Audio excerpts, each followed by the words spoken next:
মই তাক যে এনেকুৱা বেয়া ব্যৱহাৰ কৰিম নহয়, সি দ্বিতীয় দিন মানে ভাবিব লাগিব।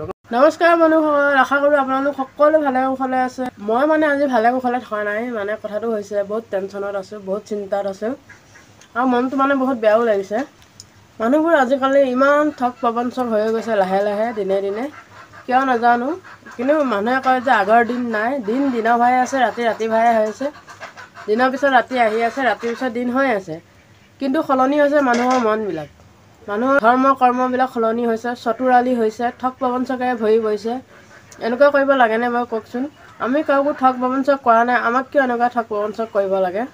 দুবেলা দুমুঠি ইমান কষ্ট কৰি খাই বৈ আছোঁ, কিন্তু আমি পাবলগীয়া পইচাবোৰ সদায় এনেকুৱাই হয়। আমি যিকোনো কিবা এটা পাব লগা থাকিলে সদায় মানুহৰ ওচৰত 100 বাৰমান তেল মাৰিব লগা হয়।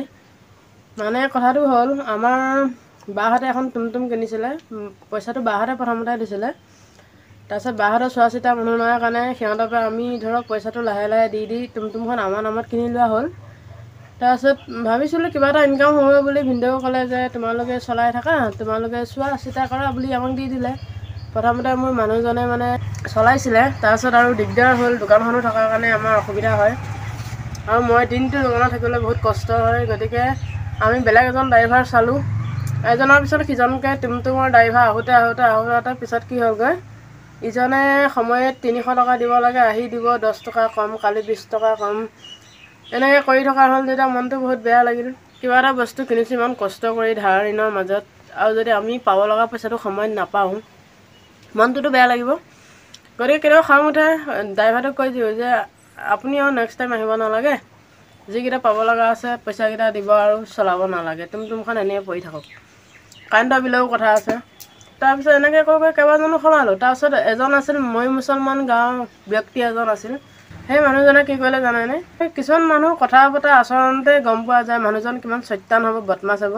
মই মোৰ মানুহজনক কৈছোঁ বোলে, মানুহজন ব্যৱহাৰ পাতিত নম্ৰ ভদ্ৰ হ'লেও মানুহজন দেখাত কিবা এটা বেয়া বেয়া লাগে দেই, নালাগে দিব। মানুহজনে আকৌ কথা পাতি এনেকুৱা ভাল পালে, সেই মানুহজনেও এনেকুৱাকৈ কথা কৈছে, মানে ইমান বিশ্বাসত কথা কৈছে, নাই দাদা আপোনাৰ গাড়ী মানে মোৰ গাড়ী, সময়ত আপোনালোকে পইচা ক্লিয়াৰ পাব, কিবা পাব, বিশ্বাসত দিয়া গ'ল আৰু মানুহজনেও বহুত বিশ্বাস কৰিলে, দিলে আৰু ধুনীয়াকৈ কথা বতৰা কৰি মেলি নিলে, সময়ত পইচা দিম বুলি কৈ।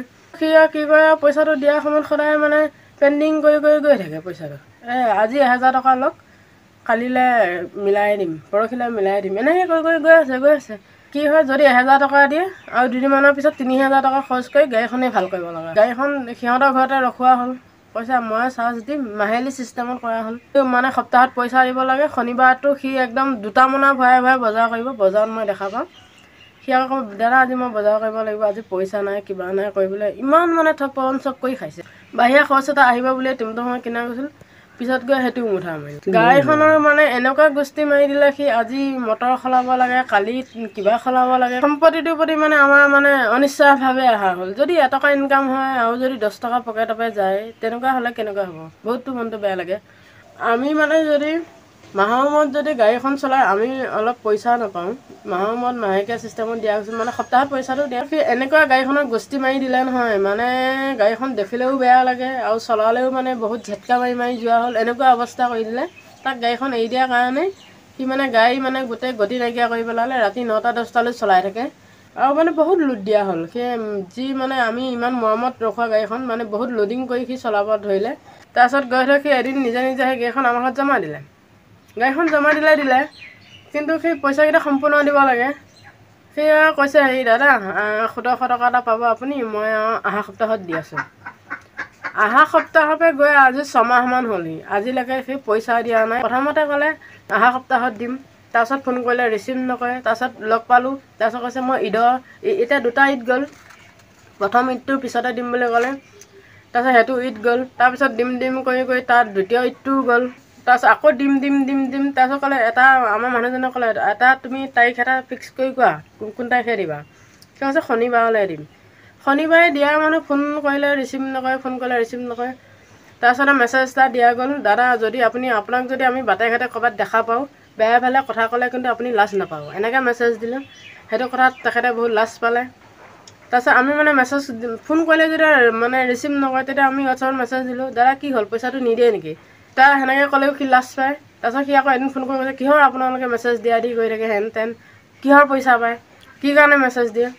সি তাৰ পৰা আমি 1700 টকা 1700 টকাও জানো ধেমালি কওকচোন আজিৰ দিনত কোনোবা 100 টকা এটা এনেই দিবনে বাৰু 1700 টকা পাওঁ আকৌ ফোন কৰিলে ৰিচিভ নকৰে তাৰপিছত আকৌ সি ফোন কৰি কয় সেই কিহৰ পইচা পায় কি কাৰণে ফোন কৰে ওলোটাকে আকৌ সিহে আমাক দম দিয়ে এদিন ফোন কৰিলোঁ ঘনীয়াকৈ যিমান কথা কৈছে নহয় মোক ইমান বেয়া ভালে কথাবিলাক কৈছে তাৰপিছত গিয়েকে আকৌ মোকহে দম দিয়ে ওলোটাকে গম পাইছেনে এই ইহঁত হাল মানে মহা অভদ্ৰই হয় টকা পইচা আজি এটকাই হওক বা 100 টকাই হওক ক্লিয়াৰ কৰি দিব লাগে নে নালাগে কওকচোন ইমান কষ্ট কৰি ইনকাম কৰি আজি কিবা এটা বস্তু এটা সম্পত্তি এটা লৈছিলোঁ সিহঁতৰ কাৰণে আজি দুখে বজায় আমাৰ সম্পত্তিটো গৈ থৈ পিছত নাইকিয়া হ'বগৈ লগা হ'ল সেইটোতো এনেকুৱা কৰিব নালাগিছিল ইমান যদি লাজ সন্মান পায় এতিয়া মই ভাবিছোঁ য'তেই দেখোঁ মানুহজনক য'তেই নেদেখোঁ মানে তাক মানে এনেকুৱাই বেয়া ব্যৱহাৰ কৰিম সি দ্বিতীয় দিন মানে আমাক দেখিলে হয়তো ভাবিব লাগিব যে হয় দেই মানুহক মানে খৰচ কৰি এনেকৈ ঠগিব নাপায় বুলি সি মানে ভাবিব লগা হয় যাতে গতিকে আজি এই ভিডিঅ'টো বনাইছোঁ